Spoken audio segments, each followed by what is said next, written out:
Good day everyone, I am Mark Tabanyag. I am here to represent my reporting about Pere de Fermat. So now let's start. First of all, who is Pere de Fermat?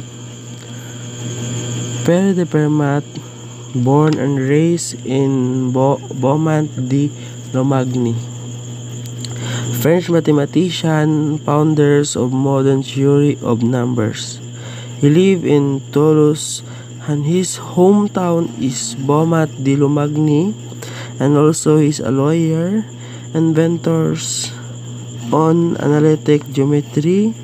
Fermat's real love in mathematics was undoubtedly.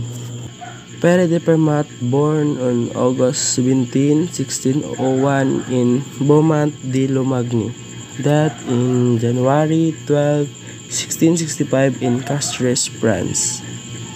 What are the topic? Fermat contribution, his invention of analytic geometry, Diophantus Arithmetica.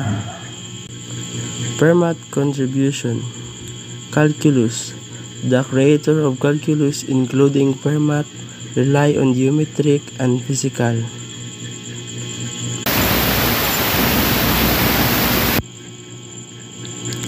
Mostly kinematical and dynamical institution to get them ahead. They look at what passed in their imagination for the graph of a continuous curve.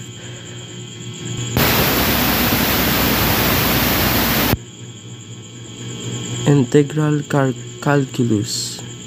And next, law of refraction. Fermat showed that the law of refraction is consistent with the principle of less time.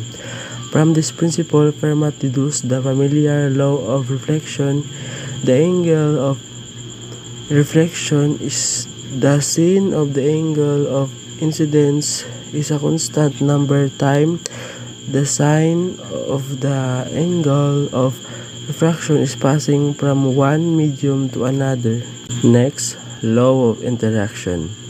Fermat applied his method of maxima and minima, deduced the familiar law of reflection and refraction.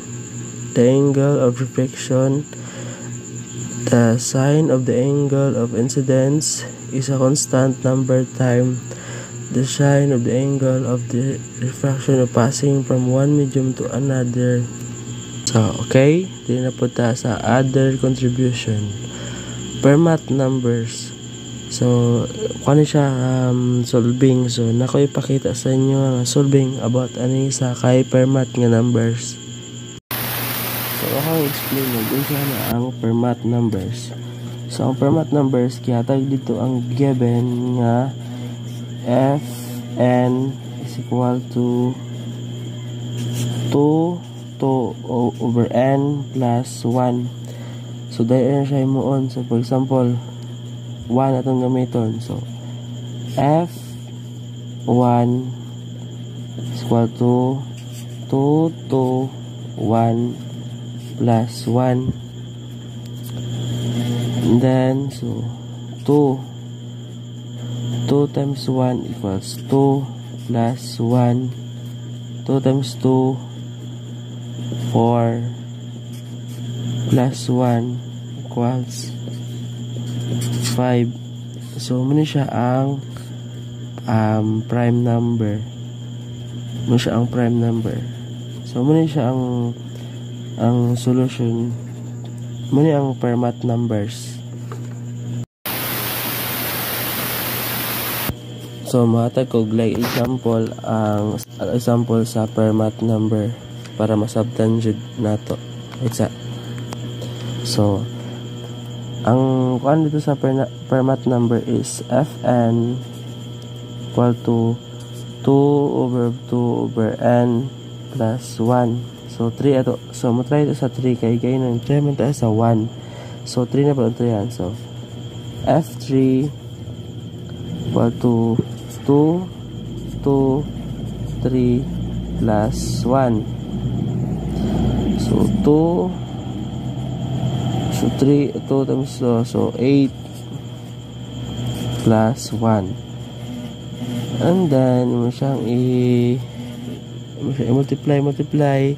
So magawa siya is 256 plus 1. And then mo siya in total, ang magawas muna na siya i-answer. So muna siya ang prime number. So muna siya ang example sa per mat number. So nag-send na kanya siya to